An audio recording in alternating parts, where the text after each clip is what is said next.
9:32 de la mañana, son las 8:32 en las Islas Canarias. Les contaba anteriormente que el pasado 15 de julio se celebró la primera vista sobre la amnistía ante el Tribunal de Justicia de la Unión Europea. Allí estuvo Juancho Papria, el abogado de Sociedad Civil Catalana, en representación de la asociación. Don Juan, ¿qué tal está? Muy buenos días. Hola, muy buenos días. ¿Cómo fue esa vista?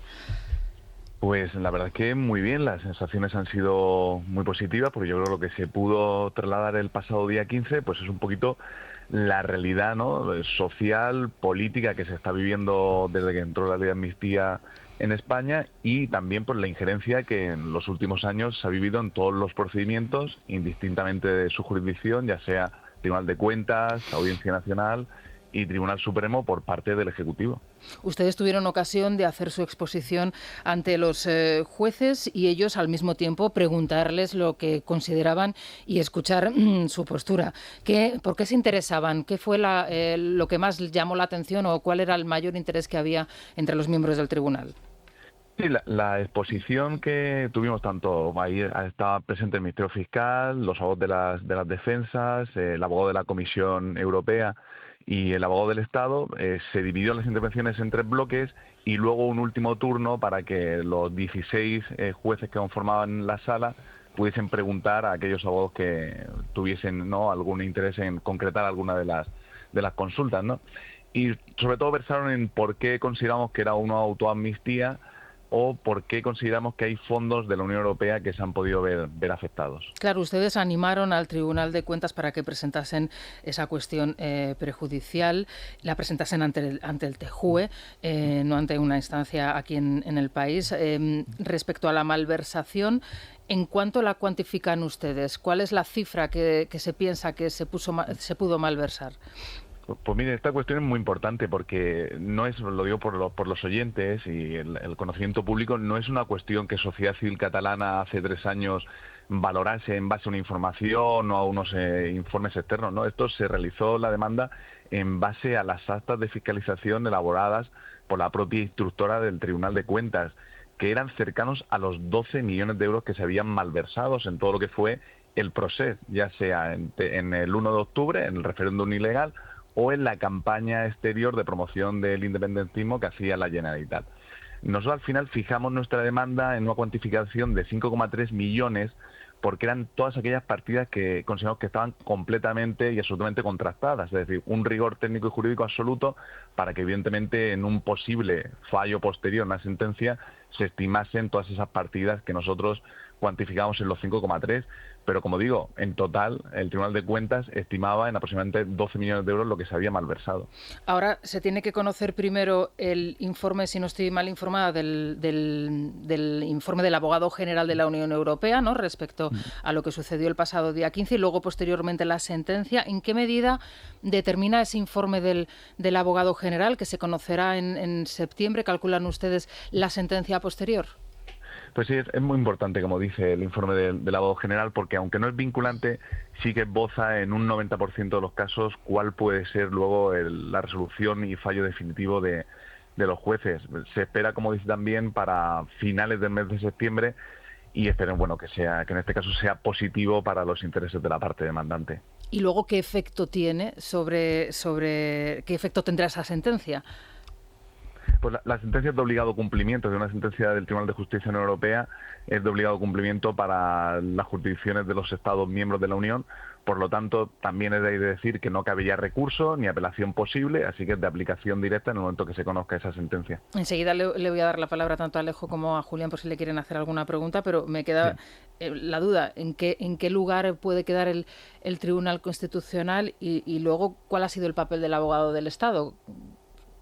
Pues lo advertimos ya en su día en cuanto al papel del Tribunal Constitucional, es decir, el Tribunal Constitucional sabía perfectamente que el día 15 de julio en el TJUE había la primera vista sobre esas cuestiones prejudiciales que se estaban elevando al TJUE con respecto a la ley de amnistía y su no aplicación en España por entrar directamente en choque y en contradicción con derechos fundamentales de la Unión Europea que deben ser respetados por España y por sus tribunales. Y efectivamente, bueno, pues va a entrar, evidentemente, si luego tenemos una sentencia estimatoria, pues va a quedar en muy mal lugar a nivel jurídico en el conjunto de la Unión, porque además Antes me ha preguntado sobre qué preguntaban los jueces después Sí. de esos bloques de intervenciones. Pues una cuestión que le preocupó y sobre todo mucho al presidente de la sala fue si realmente consideramos que había una injerencia por parte del Tribunal Constitucional a las competencias que tiene atribuida el TJUE para conocer determinadas cuestiones prejudiciales. La posición del abogado del Estado. En cuanto a la posición, pues muy comprometida porque evidentemente yo creo que la propia abogada del Estado fue consciente, entre otras cosas porque también entró en contradicción a algunos de sus argumentos, que está defendiendo una postura que no era creíble, es decir, el propio Gonzalo Boye, a lo cual tampoco me apetece hacerle mucha publicidad por el papel que desempeña, pero sí que es verdad que él mismo sacó a colación algunas de sus intervenciones, el agradecimiento que hacía en que en este caso estuviese finalmente alineado el Estado español con sus posicionamientos. Yo creo que con eso queda todo dicho. Sí, Julián, Alejo, ¿le queréis hacer alguna pregunta dos a preguntitas, Juan? Sí. porque me interesa mucho. Buenos días. Buenos días. No me ha quedado claro cuándo puede ser efectiva la sentencia, una vez que el abogado general se pronuncia y un tiempo y tal, porque lógicamente tiene unas implicaciones muy importantes en la política nacional. Y en lo que pueda suceder en este país en el primer semestre del año 26. Entonces, no sé si tienen alguna idea de en qué márgenes de tiempo estaríamos. Y en segundo lugar, entiendo que no, pero no me resisto a hacer la pregunta. La resolución del TJUE, si es en los términos que queremos y esperamos, lógicamente desacredita al Tribunal Constitucional de Pumpido, lo pone en una situación, en fin, de desprestigio profesional y personal importante. Pero eso daría pie, ¿hay alguna vía para llevar al propio Pumpido a los tribunales por haber, digamos, avalado una ley de amnistía, además, contra el criterio de todos los tribunales, intentando desactivar al Tribunal Supremo, o sea, por las implicaciones institucionales que tiene? No sé si puede decirme algo de estas dos cuestiones. Sí, bueno, pues en cuanto a la primera, pues se espera ese informe del abogado general para mediados finales del mes de septiembre, y la sentencia, resolución definitiva de los jueces de la sala, se estiman para final de año, es decir, noviembre, diciembre. Sí que es verdad que también consideramos la posibilidad de que haya una cierta celeridad para resolver, porque evidentemente ellos, me refiero con ellos a los jueces de la sala del Tribunal de Justicia Europea, han percibido una injerencia por parte, precisamente, a colación con la segunda pregunta, por parte del Tribunal Constitucional Español en sus competencias. Y han querido, incluso yo creo en algún momento, acelerar para ir acompasando esa, digamos, rapidez que tenía el Tribunal Constitucional en resolver cuestiones que sabían que estaban pendientes de una resolución y de una vista del propio Tribunal de Justicia de la Unión Europea. Entonces, estimamos esa sentencia para finales de año, pero quizá incluso pudiese conocerse antes. Y en cuanto a las responsabilidades del Tribunal Constitucional de Conde Pumpido, se valorarán en su día, pero evidentemente no ha obrado, digamos, de una manera profesional en las competencias que él tiene como presidente del Tribunal Constitucional, que debe velar por la independencia del Poder Judicial y nuestro Estado de Derecho. Se ha plegado directamente a los mandatos y a las necesidades políticas del Ejecutivo de turno, y evidentemente yo creo que eso en su día tendrá una responsabilidad, sin lugar a dudas, si esta ley es tumbada por el TJUE. Alejo. Sí, vamos a ver, yo estuve 15 años, como sabes, en el Parlamento Europeo. Sí. Y lo primero que quiero hacer es felicitaros, porque esta actuación por parte de la sociedad civil, porque bueno, ha habido diversas instancias judiciales que han planteado la cuestión prejudicial, pero el papel de la sociedad civil en este asunto ha sido de enorme valor y coraje. Por tanto, mi felicitación. Sí. Creo que en la actual situación de España, uno de los posibles mecanismos para volver a poner las cosas en su sitio es una actuación decidida y permanente, intensa de la sociedad civil. Por tanto, mi felicitación. Mi experiencia en asuntos del Tribunal de Justicia de Luxemburgo es que cuando se produce la vista, las preguntas de los magistrados, los miembros del tribunal, te dan una pista de por dónde va a ir el tiro, ¿no? Entonces tú, a tenor de las preguntas de los miembros del tribunal y en particular del presidente del tribunal, ¿qué sensación tuviste? Bueno, lo primero, permítame que yo también le dé las gracias por ese reconocimiento que hace, y más viniendo de usted, pues es un honor, así que se lo agradezco, sobre todo por el papel no que ha jugado el bufete, sino, como bien ha indicado, por el papel que ha jugado Sociedad Civil Catalana para que esta cuestión siga estando en cuestión en Europa y no sea ya la ley de amnistía de aplicación directa. Y en cuanto a las preguntas por las sensaciones, como he dicho al principio, yo creo que son positivas. Sí que es verdad que tenían, yo creo, la cuestión de saber si nosotros consideramos que realmente era una autoamnistía o no. Es decir, para que esto no tenga un efecto contagio en otros Estados miembros, ¿no?, y en sus legislaciones.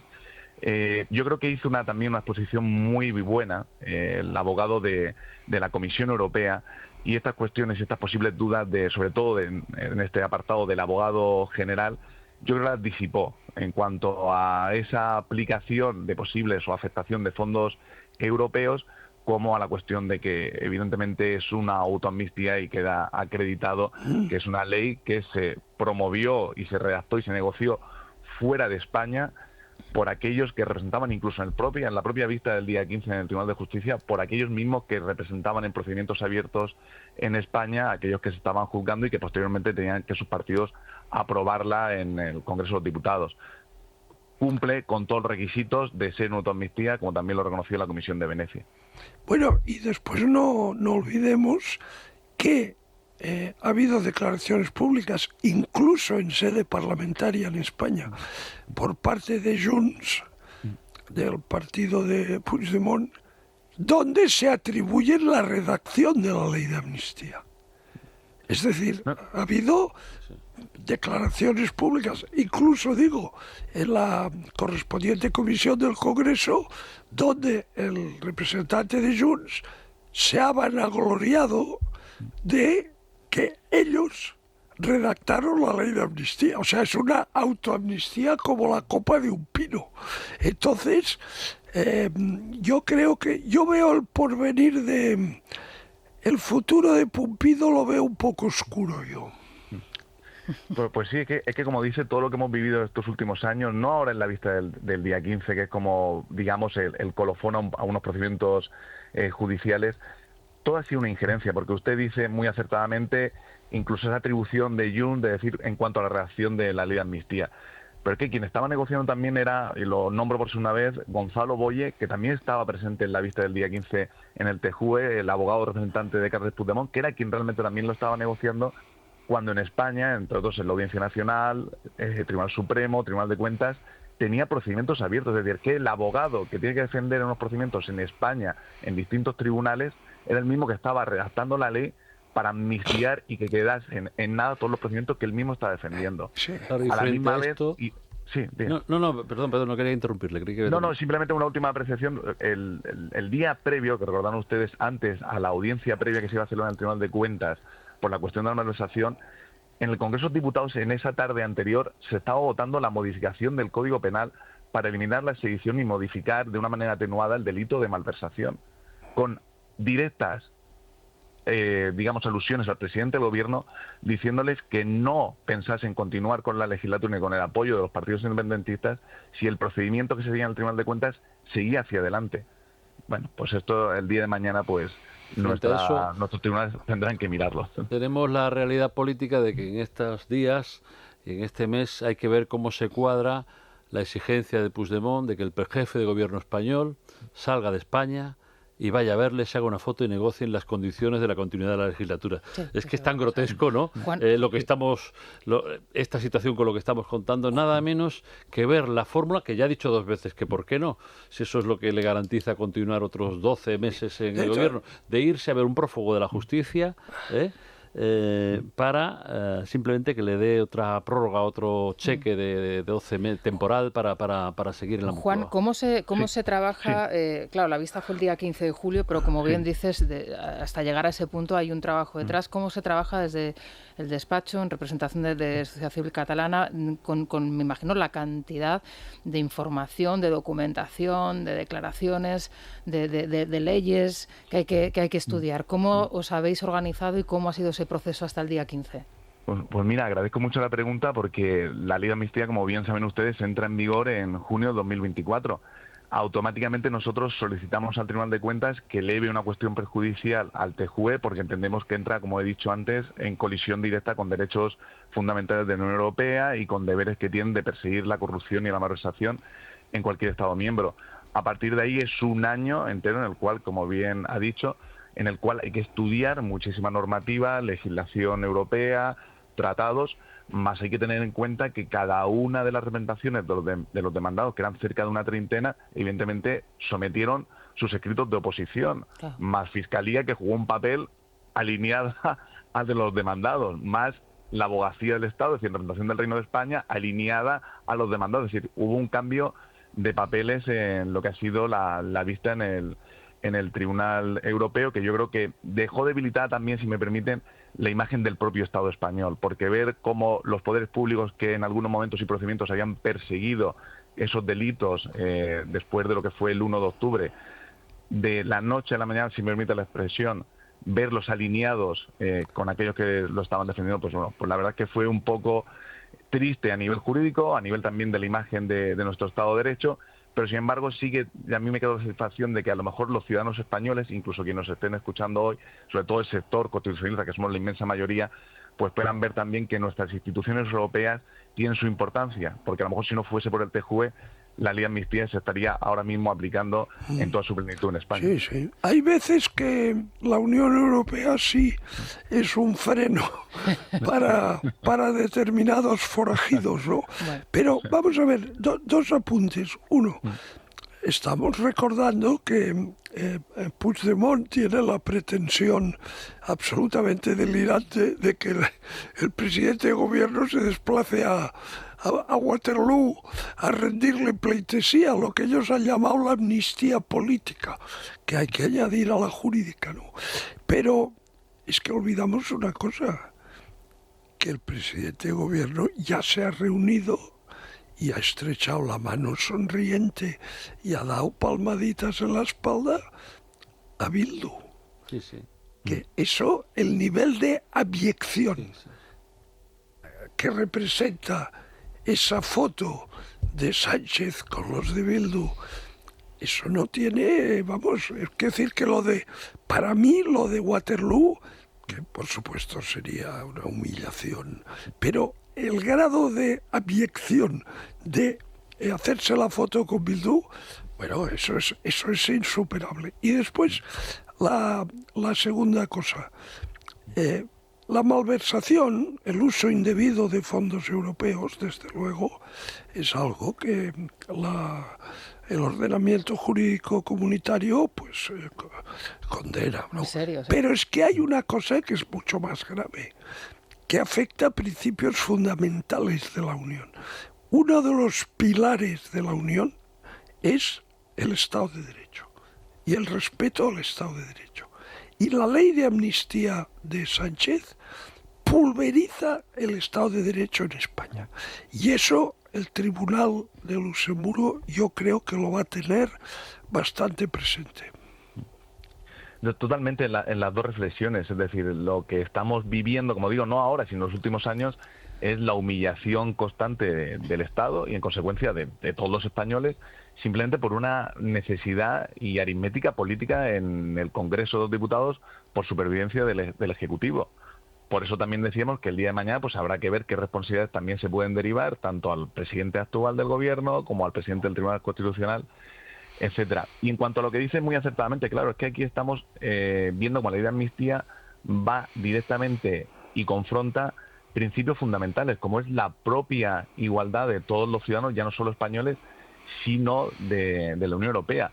Porque hay que tener en cuenta que la ley, como decíamos, además de ser negociada y redactada fuera de España, fue negociada y redactada por un prófugo de la justicia española, en este caso sentenciado por el Tribunal Supremo, y Santos Cerdán, quien hoy está en prisión preventiva por corrupción. Todo en sí es un sainete y un disparate de la situación, por desgracia, en la crisis institucional que está inmersa y vive España. Bueno, Pumpido es célebre por su frase, que en fin se ha hecho famosa, de que los fiscales han de arrastrar la toga por el polvo del camino. Vamos a ver. Bueno, Juan. Vamos a ver, don Cándido, usted no es que haya arrastrado la toga de presidente del Constitucional por el polvo del camino. Usted se ha revolcado en la porqueriza.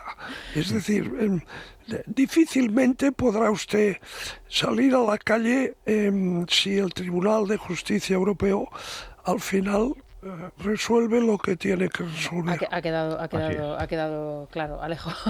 Creo que ha sido muy descriptivo. La imagen muy definitiva. Juan Chapaprí, ha sido muy interesante la conversación que hemos mantenido con usted, abogado de Sociedad Civil Catalana. Estaremos encantados de recibirle aquí en el estudio en el mes de septiembre o octubre, cuando tengamos ya ese primer informe. Muchísimas gracias por atendernos. Muchísimas gracias a ustedes por su atención. Buenos días.